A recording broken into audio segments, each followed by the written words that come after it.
Break के बाद आप सभी का स्वागत है। आपको सीधा बरेली लेकर चलते हैं, जहां पर 2264 करोड़ की परियोजनाओं का लोकार्पण और शिलान्यास करने के लिए मुख्यमंत्री पहुंचे हुए हैं। तस्वीर आपको हम दिखाते हैं।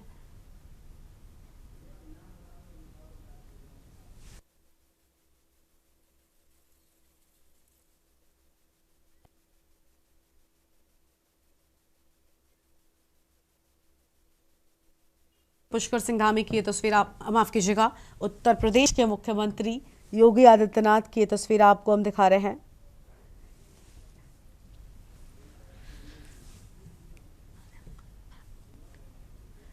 बरेली से ये तस्वीर आपको हम दिखा दें, जहां पर मुख्यमंत्री योगी आदित्यनाथ बरेली पहुंचे हुए हैं। 2264 करोड़ की परियोजनाओं का लोकार्पण व शिलान्यास करेंगे।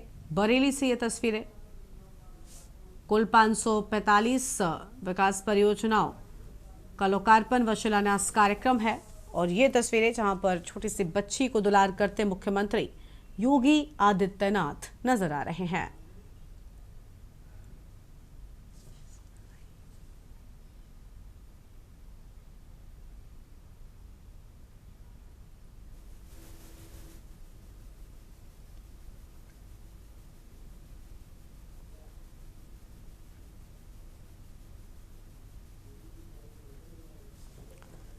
बरेली से ये तस्वीरें, मुख्यमंत्री योगी आदित्यनाथ बरेली के दौरे पर बरेली पहुंचे हुए हैं। कई बड़ी योजनाओं का लोकार्पण व शिलान्यास होगा।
ब्रेक के बाद आप सभी का स्वागत है। सीधे आपको बरेली लेकर चलते हैं, जहां पर मुख्यमंत्री योगी आदित्यनाथ क्या कुछ कहना सुन लेते हैं।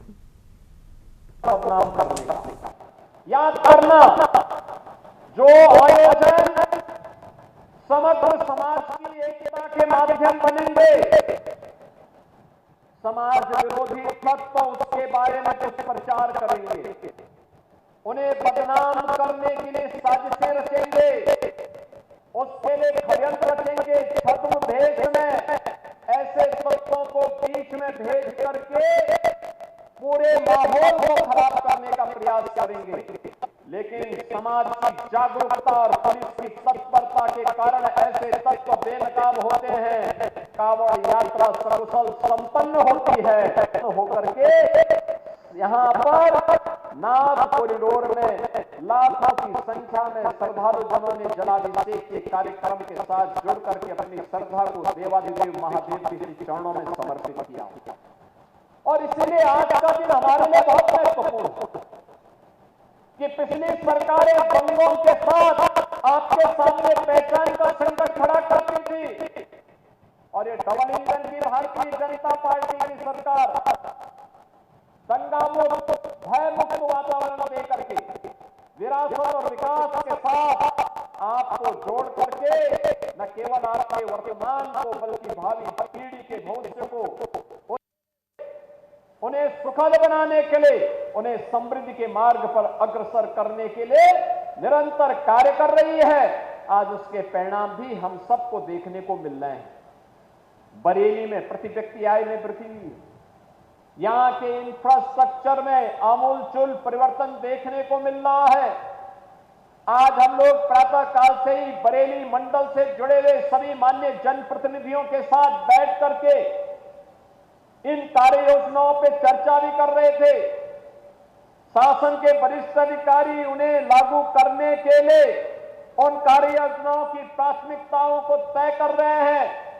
और अभी ये कार्य योजना जब लागू होगी तो बरेली के विकास को, पीलीभीत के विकास को, शाहजहांपुर के विकास को, बदायूं के विकास को एक नई उड़ान मिलने वाली है, एक नई उड़ान मिलने वाली है। बहनों और भाइयों, जब अच्छे जनप्रतिनिधि आप चुनते हैं तो विरासत और विकास की प्रक्रिया को आगे बढ़ाते हैं। वहां पर आम जन की संतुष्टि ही उनका आधार बनती है, जिसके बारे में आदरणीय प्रधानमंत्री जी ने कहा, सबका साथ और सबका विकास। उनका जो ये मंत्र है, ये संतुष्टिकरण का वही मंत्र है जिसमें योजनाओं में किसी के प्रति कोई भेदभाव नहीं, विकास सबका लेकिन तुष्टिकरण किसी का नहीं। हम विकास की योजनाओं का लाभ बिना भेदभाव के, बिना जाति, मत, मजहब, क्षेत्र, भाषा देखे हर एक नागरिक को देंगे। लेकिन अगर कोई मानता हो कि कुछ विशेष रूप से उनके लिए पिछली सरकारों की तर्ज पर पिक एंड चूज के आधार पर योजनाएं बनेंगी, अब वह नहीं हो सकता है। ये नया भारत है। नया भारत योजनाओं में भेदभाव नहीं करता है। नया भारत उत्तर से दक्षिण तक, पूरब से पश्चिम तक पूरे भारत को जोड़ने में विश्वास रखता है। समाज के समग्र विकास को आगे बढ़ाता है। दलितों के लिए, वंचितों के लिए, पिछड़ों के लिए, समाज में जो लोग अब तक छूट चुके हैं उन्हें आगे बढ़ाने के लिए सरकार पूरी प्रतिबद्धता के साथ कार्य करती है। और इसी का परिणाम है कि आपने यहां पे देखा होगा, रोजगार मेला भी लगा। रोजगार मेले में नियुक्ति पत्र भी वितरित हुए। युवाओं के विकास और समृद्धि के उस सोच को, उनके उस विजन को आगे बढ़ाने के लिए, उनकी उस संकल्पना को आगे बढ़ाने के लिए उत्तर प्रदेश में हम लोगों ने मुख्यमंत्री युवा उद्यमी स्कीम लागू की है। मुख्यमंत्री युवा उद्यमी स्कीम में कोई युवा अगर अपना व्यवसाय करना चाहता है, उसका चयन करना, उसका प्रशिक्षण करना, प्रशिक्षण के बाद बैंक से उसे 5 लाख रुपए का गारंटी मुक्त, ब्याज मुक्त ऋण उपलब्ध करवाना और व्यवसाय प्रारंभ करने के लिए व्यक्ति जब का शुरुआत करता है तो 10% तक मार्जिन मनी भी सरकार उसे उपलब्ध करवा रही है। अगर वह अपना मूलधन वापस कर लेता है समय पे बैंक को, अगली बार 7.5 लाख रुपए की अगर वह भी वापस होता है तो तीसरी बार उसको 10 लाख रुपए की गारंटी मुक्त और ब्याज मुक्त ऋण उपलब्ध करवाने के लिए सरकार कार्य कर रही है। 70,000 से अधिक युवाओं को अब तक इस व्यवस्था के साथ हम जोड़ चुके हैं। बहनों और भाइयों, अभी हाल ही में आपने देखा होगा, पहले युवाओं के लिए योजना नहीं बनती थी, कोई योजना नहीं बनती थी। 2017 के पहले युवाओं के सामने पहचान का संकट था। आज पहचान के संकट से हमारे युवाओं को नहीं गुजरना पड़ रहा है। 2017 के पहले अगर कोई सरकारी नौकरी आती थी, उस सरकारी नौकरी पर डकैती डाली जाती थी। उस सरकारी नौकरी भी कैसे बंदर बाट उसमें होता था। कहीं चाचा वसूली के लिए निकलते थे, कहीं बबुआ वसूली के लिए निकल रहे हैं, कहीं पर कोई भतीजा निकल रहा है, कहीं कोई भाई निकल रहा है। और उन रिश्तों को देख करके आप भी उस समय हर व्यक्ति असमंजस में रहता था कि महाभारत में तो ये रिश्ते देखे थे, लेकिन एक नौजवान की नौकरी पर भी ये रिश्ते कैसे हावी होकर के लूट मचाए हुए हैं, ये दृश्य आपने देखा होगा। लेकिन इस बार पिछले 8 वर्ष में 8.5 लाख नौजवानों को हम लोगों ने सरकारी नौकरी दी। अभी हाल ही में 60,244 पुलिस की भर्ती संपन्न हुई। 12,000 से अधिक बेटियां इसमें भर्ती हुई और वे सभी ट्रेनिंग ले रहे हैं। मैं तो अपने जनप्रतिनिधियों से कहूंगा कि उन सभी पुलिस कार्मिक जो आरक्षी भर्ती हुए हैं, जो नौजवान भर्ती हुए हैं, वे तो ट्रेनिंग ले रहे हैं, लेकिन उनके अभिभावकों को बुला करके उनका सम्मान कर लीजिए। एक बार उनका सम्मान करेंगे तो उन्हें भी लगेगा कि उनके पुत्र का रास्ता अच्छा है, सही है। याद करना, यही तो पुलिस है। ये तो राजनीतिक नेतृत्व में निर्भर करता है कि वह हथियार का मुख किधर तय करता है। याद करिए, यही प्रदेश है 17 के पहले समाजवादी पार्टी की सरकार के समय हर जनपद में 1, 2, 4 माफिया इनके तैयार किए गए थे। वे माफिया थानों में, तहसीलों में जिले के संसाधनों पर कब्जा करके, गरीबों की जमीनों पर कब्जा करके, एक व्यापारी को तबाह करके पूरे जनपद में हाहाकार मचाता था। दंगाई, खुलेआम गुंडागिर्दी करते थे, आगजनी करते थे, बहन बेटी और व्यापारियों की सुरक्षा के साथ खिलवाड़ करते थे। लेकिन 2017 के बाद यही पुलिस आज उन सब दंगाइयों के लिए, उन माफियाओं के लिए जब काल बन करके टूट पड़ी है, तो आज आप देखते होंगे कि दंगाई और माफिया गायब हो गए हैं।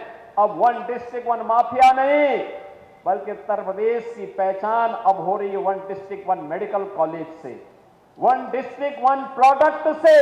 आज उत्तर प्रदेश अपनी पहचान को आगे बढ़ा रहा है।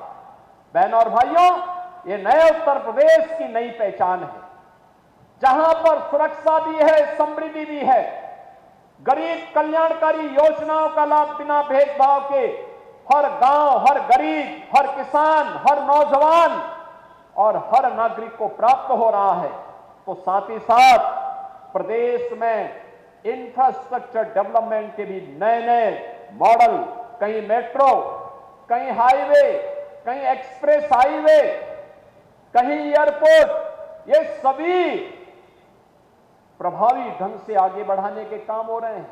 बाईपास का निर्माण हो, ब्रिजेज का निर्माण हो, फ्लाईओवर और रेल ओवर ब्रिजेज के निर्माण के कार्य हो, गांव की कनेक्टिविटी को और बेहतर बनाने का कार्य हो, ये सभी कार्य हम लोग तेजी के साथ आगे बढ़ाने का कार्य कर रहे हैं। और उसी क्रम में आज हम सब बरेली में आए हैं। नाथ कॉरिडोर से तो यह अपनी पहचान देता ही है।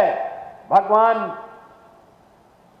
पार्श्वनाथ का भी ये पावन धरा है बरेली। जैन तीर्थंकर, ये उत्तर प्रदेश का सौभाग्य है कि अपनी आध्यात्मिक विरासत के लिए उत्तर प्रदेश ने देश को बहुत कुछ दिया है। यहां पर राम की भी जन्मभूमि उत्तर प्रदेश, श्री कृष्ण की भी जन्मभूमि उत्तर प्रदेश, बुद्ध की भी जन्मभूमि और महापरिनिर्वाण भूमि उत्तर प्रदेश से लगती है। तो बहनों और भाइयों, भगवान बुद्ध से जुड़े हुए जितने भी महत्वपूर्ण स्थल हैं, वे सभी उत्तर प्रदेश से जुड़े हुए हैं। महत्वपूर्ण स्थल उत्तर प्रदेश से जुड़े हुए हैं। जैन तीर्थंकरों की, ज्यादातर जैन तीर्थंकरों की भूमि उत्तर प्रदेश है। अयोध्या हो या काशी या बरेली, हमारे जैन तीर्थंकरों की पावन भूमि के रूप में भी ये अपनी पहचान बनाता है। IBRI बरेली को एक नई पहचान दे रहा है। और आज इन्हीं सब कार्यक्रमों के साथ हमें यहां पर जुड़ने का एक अवसर प्राप्त हो रहा है। बहनों और भाइयों, आज यहां पर अनेक परियोजनाओं का, जिसमें हम लोगों ने बाढ़ सुरक्षा से जुड़े हुए, रामगंगा के जुड़े हुए उन तमाम बाढ़ की 9 परियोजनाओं का भी आज यहां पे लोकार्पण किया है। इसके साथ ही NH-24 से शंका पुल तक के मार्ग के चौड़ीकरण के कार्य का भी लोकार्पण का कार्यक्रम के साथ ही यहां के यूनानी मेडिकल कॉलेज के लोकार्पण और पुराने कारागार को फिर से चालू करने वाले पुराने भवनों की मरम्मत और निर्माण के कार्यों को भी हम लोगों ने यहां पर आज लोकार्पण के कार्य के साथ जोड़ा है। ग्रामीण पेयजल की योजनाओं के साथ ही ऊर्जा विभाग और नगर निगम से जुड़े हुए जोनल कार्यालयों के भी उद्घाटन के कार्यक्रम को आज हम लोगों ने यहां की परियोजनाओं के साथ जोड़ा है। शिलान्यास की जो महत्वपूर्ण परियोजनाएं हैं, जो बरेली को अब एक नई पहचान दिलाने वाले हैं, जो नाथ कॉरिडोर की बात मैंने कही थी, इसमें अलखनाथ मंदिर, तुलसी मठ मंदिर, दोपेश्वर नाथ मंदिर, त्रिबटी नाथ मंदिर, बनखंडी नाथ मंदिर, तपेश्वर नाथ मंदिर और पशुपति नाथ मंदिर, इनके पर्यटन के विकास से जुड़ी हुई योजनाओं को, जिन्हें हम लगभग 62 करोड़ रुपए की लागत से यहां के लिए हम लोग अलग से स्वीकृत किया है, जिससे बरेली के आध्यात्मिक पर्यटन को एक नई गति दी जा सके। अक्षेत्र पार्श्वनाथ अतिशय तीर्थ क्षेत्र, दिगंबर जैन मंदिर, रामनगर किला का भी पर्यटन विकास की दृष्टि से इसको भी हमने अपनी स्वीकृति दी है। जल निगम, ऊर्जा विभाग की योजनाओं को भी और साथ ही यहां पर तमाम विकास की परियोजनाओं को, इसमें विकास प्राधिकरण की भी हैं, नगर निगम की भी हैं, गौ संरक्षण से जुड़ी हुई योजनाएं भी हैं, इन सब को भी आज यहां पर शिलान्यास किया जा रहा है। बहनों और भाइयों, आज के इस अवसर पर मैं आभारी हूं आप सबका, एक कांवड़ यात्रा को सकुशल संपन्न उत्साहपूर्ण तरीके से करने के लिए। दूसरा, मैं परसों से ही देख रहा था, भारी बरसात बरेली में पड़ रही थी, भारी बरसात बरेली में था, आज सुबह तक बरसात थी। मुझे तो कल ये लग रहा था, कल मैं मेरठ से चला अलीगढ़, अलीगढ़ से आगरा, आगरा से औरैया होते हुए मैं बाढ़ क्षेत्रों का दौरा कर रहा था औरैया में, और मैं उस समय मालूम कर रहा था बरेली का मौसम कैसा है। बताया गया बारिश है। मुझे एक बार लगा कि ज्यादा बारिश होगी तो कार्यक्रम स्थगित करना पड़ सकता है, लेकिन मैं आपका अभिनंदन करूंगा, आपके उत्साह को नमन करता हूं कि आप इतनी भारी संख्या में उस सब के बावजूद इस कार्यक्रम का हिस्सा बनने के लिए यहां पर आए हैं। आपका यह उत्साह हमारे जनप्रतिनिधियों के कार्यक्रम के अभियान को, विकास और विरासत के इस अभियान को एक नई गति देगी, और वही नई गति बरेली की प्रगति का आधार बनेगा, प्रदेश की प्रगति का आधार बनेगा, देश की प्रगति का आधार बनेगा। इस विश्वास के साथ मैं आज के इस अवसर पर 2263 करोड़ रुपए की इन योजनाओं के उपहार के लिए बरेली वासियों को हृदय से बधाई देता हूं। आपको रक्षाबंधन और श्री कृष्ण जन्माष्टमी की भी मंगलमय शुभकामनाएं देता हूं। जन्माष्टमी के अवसर पर तो उत्सव होंगे ही, रक्षाबंधन के लिए हम लोगों ने बहनों के लिए विशेष प्रावधान किया है। 8, 9 और 10 अगस्त को उत्तर प्रदेश परिवहन निगम और नगर विकास की परिवहन व्यवस्था से जुड़ी हुई बसेज में बहनों के लिए एक सह यात्री के साथ में फ्री में यात्रा की सुविधा रहेगी 3 दिनों तक। वे उत्तर प्रदेश के अंदर यात्रा का लाभ ले सकती हैं, और इसमें हम सबको उनका सहयोग करना है। आज के इस अवसर पर एक बार फिर से रक्षाबंधन और श्री कृष्ण जन्माष्टमी की हृदय से आपको अपनी मंगलमय शुभकामनाएं देते हुए मैं अपनी वाणी को विराम देता हूं। धन्यवाद। जय हिंद। बहुत बहुत धन्यवाद माननीय मुख्यमंत्री जी। मैं अनुरोध करूंगी माननीय विधायक कैंट श्री संजीव अग्रवाल जी से कि ये स्मृति चिन्ह माननीय मुख्यमंत्री जी को भेंट करें। श्रावण मास में भगवान शिव का ये पूरा परिवार माननीय मुख्यमंत्री जी को स्मृति चिन्ह के रूप में माननीय विधायक की ओर से आप सभी जोरदार तालियां बजाएं, और साथ ही साथ अनुरोध करूंगी जिलाधिकारी महोदय जी से कि जिला प्रशासन की ओर से स्मृति चिन्ह माननीय मुख्यमंत्री जी को भेंट करें।